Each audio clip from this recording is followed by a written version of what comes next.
ঈদের আনন্দে মাতবে দেশ, কিন্তু আনন্দ যেন স্বাস্থ্য ঝুঁকিতে পরিণত না হয় সে বিষয়েও আমাদের সতর্ক থাকা প্রয়োজন। কি খাচ্ছি, কতটুকু খাচ্ছি, শরীরে বিভিন্ন খাবারের কি প্রতিক্রিয়া হতে পারে তার দিকেও একটু নজর দেওয়া দরকার।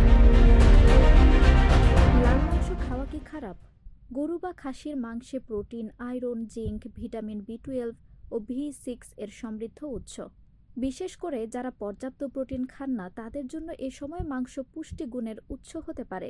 মাংস খাওয়ার ক্ষেত্রে চ্যালেঞ্জ হলো এর পরিমাণ নির্ধারণ, প্রক্রিয়াজাত করা ও খাওয়ার ধরন। একজন প্রাপ্তবয়স্ক সুস্থ মানুষের জন্য দৈনিক 50 থেকে 75 গ্রাম রান্না করা লাল মাংস যথেষ্ট। কিন্তু কোরবানির ঈদে দিনে একাধিকবার অনেকটা মাংস খাওয়া হয়ে যায়। এছাড়া অতিরিক্ত চর্বিযুক্ত মাংস, তেল ঝাল মশলাযুক্ত রান্না শরীরে সমস্যা তৈরি করতে পারে। তাই জানতে হবে মাংস খাওয়ার স্বাস্থ্যসম্মত নিয়ম কি। পরিমাণ: প্রতিবারের খাবারে 50 থেকে 75 গ্রাম রান্না করা মাংস যথেষ্ট। অতিরিক্ত খেলে পেট ভার হয়ে যায়, গ্যাস বা অ্যাসিডিটি হতে পারে। চর্বি বাদ: মাংসের গায়ে দৃশ্যমান চর্বি কেটে বাদ দিতে হবে। রান্নার পদ্ধতি: কম তেল মশলা দিয়ে ঝোল বা সেদ্ধ জাতীয় রান্না হজমে সহায়ক।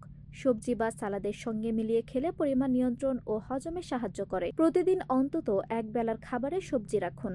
শর্করা কমান: অনেকে মাংসের সঙ্গে বেশি ভাত, পোলাও বা পরোটা খেয়ে ফেলেন, এতে অতিরিক্ত ক্যালোরি গ্রহণ করা হয়, তাই শর্করা কমান। রোগীদের জন্য সতর্কতা: ঈদের সময় হৃদরোগ, উচ্চ রক্তচাপ, ডায়াবেটিস, কিডনির সমস্যা আছে এমন ব্যক্তিদের জন্য অতিরিক্ত লাল মাংস খাওয়া ঝুঁকিপূর্ণ। ডায়াবেটিসের রোগীদের ক্যালোরি নিয়ন্ত্রণ করতে হবে। হৃদরোগীদের জন্য চর্বিহীন সেদ্ধ বা গ্রিলড মাংস ভালো। কিডনির রোগীদের উচ্চ প্রোটিন গ্রহণ ক্ষতিকর। পানীয় ও হজমে সহায়ক: ঈদের সময় রিচ ফুড খাওয়ার ফলে অনেকেই গ্যাস্ট্রিক, বদহজম, কোষ্ঠকাঠিন্য বা বুক জ্বালাপোড়ায় ভোগেন। এই সমস্যা থেকে পরিত্রাণ পেতে কিছু অভ্যাস কাজে আসতে পারে। প্রচুর পানি পান করুন। লেবু পানি, ইসবগুলের ভুসি, টক দই হজমে সহায়ক। জিরা, আদা, পুদিনা বা ধনিয়া পাতা দিয়ে তৈরি পানীয় পেটে সমস্যা কমায়। ভরপেট না খেয়ে ছোট ছোট ভাগে কয়েকবার খাওয়া উচিত।